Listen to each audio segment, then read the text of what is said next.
Salut tout le monde et bienvenue dans cette vidéo. Donc dans la continuité de l'apprentissage du module Géométrie Node, alors nous allons voir cette fois-ci ce qu'on appelle l'extrude. Si évidemment vous connaissez le logiciel Blender, alors si vous ne connaissez pas le logiciel Blender, n'oubliez pas qu'il y a une playlist qui s'appelle Blender 5 au niveau de la formation gratuite qui vous apprend au moins les bases par rapport à Blender. Vous la retrouvez soit sur ma chaîne YouTube, soit sur le centre d'apprentissage frto.com. Dans ce cas-là, il suffira de taper Blender 5 et vous retrouverez celle-ci gratuite pour vous apprendre les bases. Ce qui va donc m'intéresser de vous montrer, c'est ce qu'on appelle l'extrude. En l'occurrence, il faut se mettre en mode modélisation. On va prendre par exemple ici la face, et si j'appuie sur la touche E, et bien automatiquement je vais extruder celui-ci. Bien entendu, donc là je reviens en arrière, bien entendu on va pouvoir le faire à la fois sur une arête, si je fais E, et on va pouvoir le faire aussi sur un vertice, si j'appuie sur E. Bien évidemment, l'extrude a plusieurs options. Si je viens ici au niveau de l'extrude, vous avez l'extrude région, manifold, long des normales, individuel et ainsi de suite. Bon, ils n'auront pas tous bien entendu en mode géométrie node, mais je voulais vous montrer qu'en fin de compte, tout ce que je suis en train de vous apprendre au niveau du module géométrie node, vous allez retrouver pas mal d'outils ou pas mal de fonctions qui vont être déjà utilisées en modélisation. Donc là, je vais repartir sur un nouveau fichier. Et on va cliquer sur géométrie, puis new, et c'est parti. Alors ce qui va m'intéresser, c'est par exemple, je pourrais prendre, alors je vais faire Shift A, je vais prendre un nœud de type transform. Maintenant, vous le connaissez, puisque je vous ai déjà expliqué de quoi je parle par rapport à ça. Je vous montre la petite vignette. Venir ici, et donc ce que je vais vouloir vous expliquer, c'est l'extrude. Vous vous rappelez que ce que je vous expliquais, c'est que votre objet va être composé de vertex, d'edge et de face. Là, ce qui va m'intéresser, c'est me travailler par rapport aux faces. Donc, je vais faire Shift A et je vais choisir au niveau de Mesh, je vais choisir Opération et je vais chercher quelque chose qui va s'appeler Extrude Mesh. Je vais positionner celui-ci. Vous allez voir qu'automatiquement, on a quelque chose comme ça qui se passe. Pourquoi? Parce qu'en fin de compte, là, il vous demande d'extruder dans tous les sens. Pas évident à travailler comme ça si vous avez tout ça. Vous voyez que d'un seul coup ici j'ai une multitude de faces qui apparaît à cet endroit là. Moi ce que j'aurais aimé c'est de pouvoir avoir travaillé que sur un seul côté. Déjà je vais vous expliquer un petit peu comment cela marche. Par exemple si je prends ici un deuxième nœud, je fais un Shift D, je rajoute celui-ci, on a quelque chose comme ça. Ce qui est pas mal c'est que de suite vous allez pouvoir lui dire bah non moi j'aimerais que tu travailles que par rapport au top, en l'occurrence le haut de mes formes. Vous voyez que d'un seul coup ici j'ai bien une duplication mais qui travaille que sur ces parties-là. D'accord? Si par exemple ma sélection, je la mets plutôt au niveau du side, vous allez voir qu'on a quelque chose de différent. Voyez? Donc déjà, c'est très intéressant de travailler avec l'extrude. Vous verrez que quand je vous parlerai aussi du scale, extrêmement intéressant, et vous comprendrez mieux quand on fait ES, E pour pouvoir extruder une surface mais sans bouger celle-ci, et bien ce sera exactement pareil par rapport au module géométrie node. Déjà, c'est ce qui m'intéressait de vous montrer. Alors, on va repartir à quelque chose de beaucoup plus simple. Là, j'appuie sur la touche Alt pour enlever mon nœud sans pour autant casser le lien qui est ici. On va pouvoir donc travailler sur l'extrude avec soit Edge, soit ici Vertice, on voit bien ce qui se passe ici, soit en mode Face. Vous allez avoir ici ce qu'on appelle l'offset, c'est que vous allez pouvoir créer si vous souhaitez un décalage. Dans ces cas-là, il va falloir travailler ce qu'on appelle un vecteur. Vous avez ici l'offset qui va être lié à la globalité de l'objet. Vous voyez, si je fais ça, on pourrait même le faire rentrer à l'intérieur, ce qui peut donner une forme sympa, comme très rapidement, vous voyez, je vais pouvoir créer ce genre de choses. En l'occurrence, par exemple, une caisse en bois. Extrêmement intéressant et très rapide. Si je clique sur individuel, mais à ce coup, en fin de compte, c'est la globalité de l'objet qui va être extrudée, et non chaque face. Donc ce que j'aimerais faire, en fin de compte, c'est extruder, par exemple, la partie qui va être en haut. Ici, je vais me remettre à 1. Voilà, parfait. Et vous voyez qu'ici, j'ai plein... mon cube a bien 6 faces. Hein. Si je reviens à cet endroit-là, que je fais Shift-Control et que j'appuie sur le bouton gauche de ma souris, on retrouve bien sur le viewer qui me donne, en fin de compte, ici, j'ai bien 6 faces. Vous voyez, de 0 à 5, ça fait bien 6. Si je viens ici, que je fais Shift-Control et que je clique, toujours au bouton gauche, cette fois-ci, je vais avoir 29, donc 30 faces. Ce que je voudrais faire, en fin de compte, c'est travailler que sur la face du dessus. Comment puis-je faire cela? Eh bien, il va falloir lui dire, en fin de compte, j'aimerais que tu travailles par rapport à ma sélection. En l'occurrence, ce nœud-là, qu'on appelle un nœud, qui va être... c'est une fonction booléenne, en fin de compte. C'est soit 0, soit 1. Vous voyez ici, c'est marqué vrai ou faux. Il va donc falloir trouver un nœud une boîte si vous préférez, qui va pouvoir travailler avec une fonction booléenne. Et dans ces cas-là, vous allez taper ici Shift A et au niveau de Search, vous allez taper Compare. Entrée. Vous avez quelque chose comme ça, c'est parfait. On peut donc connecter celui-ci directement au niveau de ma sélection. Vous voyez que d'un seul coup, tout s'est effacé.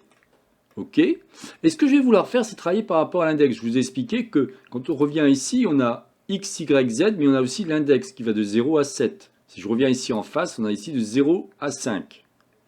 Et bien là, je vais faire Shift A et je vais choisir au niveau de Search. Je préfère vous expliquer comme ça parce que si je vous montre où est-ce qu'il est, comme Blender n'arrête pas de faire évoluer le module Geometry Node, alors version 5 à mon avis ça ne va pas trop évoluer, mais je préfère malgré tout passer par Search. Et là vous allez taper Index. Je reviendrai dessus un peu plus tard, mais juste vous montrer que en faisant ça, et en connectant celui-ci où c'est marqué A, vous voyez, on va avoir quelque chose comme ça. Par contre, je ne veux pas que ça soit greater than, c'est-à-dire plus grand que, je veux qu'il soit equal. Et regardez, ce qui est super intéressant, c'est que d'un seul coup, mon extrude va bien se faire par rapport à lui.